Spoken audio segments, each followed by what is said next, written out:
मग 4 वितरित केल्याप्रमाणे अध्यक्ष महोदय, ज्ञान प्रकाश शुक्ला हा जो विकासक आहे त्याच्यावर अनेक गुन्हे दाखल असून कमीत कमी 5 ते 6 गुन्हे दाखल आहेत फ्रॉड केसचे आणि आचार्याच्या. ही पहिलीच तो स्कीम करतोय आणि त्यांनी याच्यामध्ये रोड 6 मीटरचे असताना 18 मीटरचे रोड दाखवले. तिथे सुद्धा शासनाची फसवणूक केली. त्याबाबतीत आम्ही पत्र लिहिलं पण त्यावर कुठल्याही प्रकारची कारवाई झाली नाही. अध्यक्ष महोदय, त्यांनी SRAमध्ये गरिबांना घरं बांधण्याची स्कीम आहे आणि त्यांना मोफत घरं द्यायची असतात, पण त्यांनी कमीत कमी अशी 30 घरं त्याच SRA स्कीममधले विकत घेतलेत. माझ्याकडे पुराव्याचे सर्व आहे. अध्यक्ष महोदय, मी नावासहित बोलू शकतो. अमोल चंद्रकांत लाड वय 44 यांचा प्लॉट असताना त्यांनी तो स्वतःच्या कंपनीच्या नावावर विकत घेतला आहे. अशी 30 घरं अध्यक्ष महोदय विकत घेतलेली आहेत. ही घरं गरिबांची घरं, आपण गरिबांना घरं देण्यासाठी SRA स्कीम करतो आणि घरं आज विकत घेऊन इथे स्वतःचा फक्त फायदा करायचं काम करत आहे. तर माझी विनंती अशी, त्याने अनेक फ्रॉड केलं आहे. त्याच्यामध्ये आणखीन एक फ्रॉड केलेला आहे. जमीन खोटी बळकवण्यासाठी कमिशनर साहेबांची खोटी सही मारली. म्हणजे किती मोठा फ्रॉड आहे विचार करा.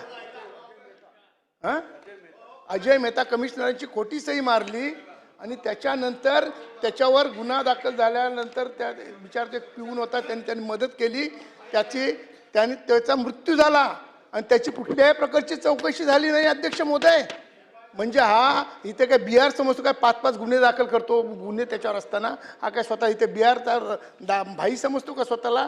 आणि त्या ह्याची चौकशी CBI चौकशी व्हावी अशी माझी मंत्री महोदयांना विनंती आहे. आणि 13-2 करून अशा विकासकाला ती स्कीम बाजूला करून दुसऱ्या कुठल्या तरी विकासाला देण्यात यावी ही माझी विनंती आहे. त्याच्यावर आणखीन त्याच्या आणि असे फसवणूक त्यांनी जी केलेली आहे अध्यक्ष महोदय, त्यांनी बऱ्याच प्रकारची फसवणूक केलेली आहे. म्हणून त्याच्यावर गुन्हे झालेच पाहिजेत. गुन्हे जाऊन शासनाची फसवणूक केली म्हणून 420, 406 कलम अंतर्गत त्याच्यावर गुन्हा, खोटे कागदपत्र सादर केले म्हणून 468, 470, 471 अंतर्गत गुन्हा दाखल व्हावा. आणि संगनमत करून गुन्हा केला म्हणून 121B आणि 36 अशा प्रकारचे त्याच्यावर गुन्हे दाखल आपण करणार का? आणि याला 13-2 करून याला निष्कासित करणार का? हे माझा मंत्री महोदयांना प्रश्न आहे. अध्यक्ष महोदय, सदस्यांनी विकसकाच्या संदर्भामध्ये बऱ्याचशा गोष्टी आत्ता सभागृहाच्या निदर्शनास आणल्या अध्यक्ष महोदय. पण अध्यक्ष महोदय, ही जी लक्षवेधी लावलेली अध्यक्ष महोदय, त्याच्यामध्ये फक्त एकच प्रश्न होता अध्यक्ष महोदय की ह्या प्रोजेक्टला जी अग्निशामक दलांनी जी परमिशन दिलेली आहे ती चुकीची आहे या संबंधीची ही वेधी होती अध्यक्ष महोदय. त्यामुळे माझ्याकडे ब्रीफिंग फक्त तेवढ्याच संदर्भातला आहे की ती कशी दिली, कारण त्यांनी जी देतात अग्निशामक दल जी त्यांना परवानगी देतं, तर ते अध्यक्ष महोदय आपल्यालाही माहिती आहे की ज्यावेळेस प्लॅन ऑनलाईन दाखल केले जातात त्यानंतर काम सुरू करण्याच्या वेळेस जी तात्पुरती ही असते परमिशन, ती अग्निशामक दलांनी दिलेली आहे. तशी ती 32 मीटर देण्यासाठी अग्निशामक दलाला परवानगी असते. त्यांनी फक्त ही प्लेनपर्यंत दिलेली होती. आणि त्याच्यामध्ये ज्यावेळेस ह्याच्या संबंधीचं जे पत्र सदस्यांनी 12 तारखेला 16 फेब्रुवारीला हे पत्र दिलं की हे तपासून घ्यावं की ते 6 मीटरचे रस्ते आहेत का, 8 मीटरचं जसं लेआउटमध्ये दाखवलंय त्या संबंधी 18 मीटरचा रस्ता आहे का. तर ते पत्र दिल्यानंतर 5 मार्चला आपण लगेचच अध्यक्ष महोदय तिथे तपासणी करण्याचे आदेश पण दिलेले आहेत अध्यक्ष महोदय की जाऊन पाहणी करावी आणि त्याच्यात 15 दिवसामध्ये त्याचा जो काही तपासणी अहवाल असेल तो आम्हाला सादर करावा. सुनील प्रभू अध्यक्ष महोदय एक प्रकाश अध्यक्ष महोदय, सन्माननीय मंत्री महोदयांनी रस्त्याच्या बाबत या ठिकाणी उल्लेख केला. आमचं स्पष्ट असं मत आहे की जो रस्ता त्याला दिला गेला, फायर ब्रिगेड जो विभाग आहे ना आता मुंबई महानगरपालिकेचा आशिषजी, त्याच्यावरती या सभागृहामध्ये एक वेगळी चर्चा आणावी लागेल.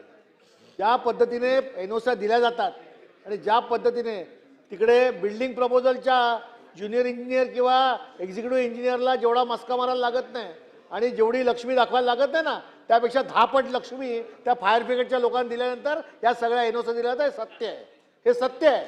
आणि त्यामुळे जर लक्षवेधीमध्ये असं म्हटलंय की त्यांनी एक सांगितलं की हा रस्ता जो आहे तो चुकीच्या पद्धतीने दाखवला गेलेला आहे आणि प्लीनपर्यंत त्याची परमिशन आहे.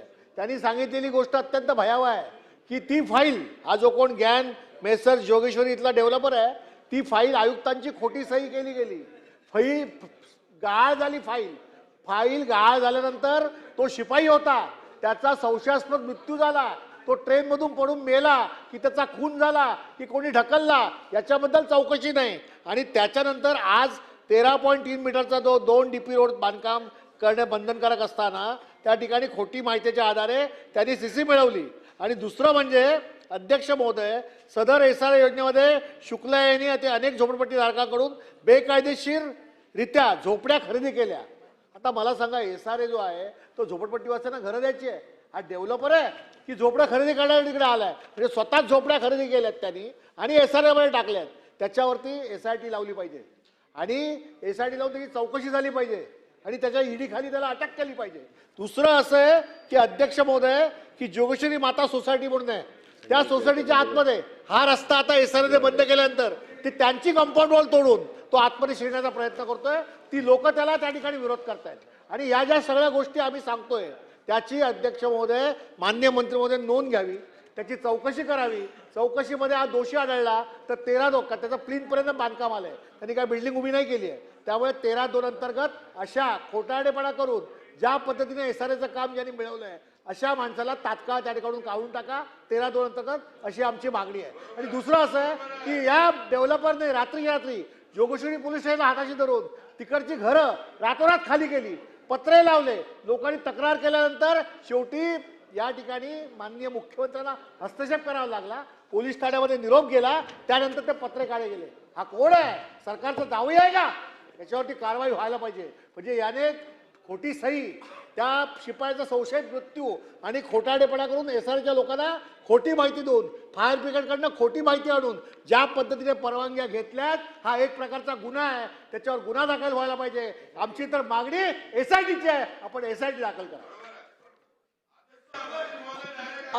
अध्यक्ष महोदय, मी पहिल्यांदाच सांगितलं की लक्षवेधीमध्ये जे मुद्दे उपस्थित केले होते त्याच्या व्यतिरिक्तचे मुद्दे आत्ता सभासदांनी इथे सभागृहामध्ये उपस्थित केलेत. अध्यक्ष महोदय, आपली अशी परंपरा आहे की सदस्यांनी जे पण सांगितलं ते खरं मानून, मी त्यांचे जे मुद्दे आहेत ते खरे मानून ही जी आहे तेच त्यांना सांगितलं की ज्याची पूर्णपणे आपण ह्याची तपासणी करू, ह्याच्यामध्ये तो जर दोषी आढळला तर त्या तुम्ही म्हणताय त्या पद्धतीने त्या कोण विकसक आहे त्याच्यावर कारवाई केली जाईल.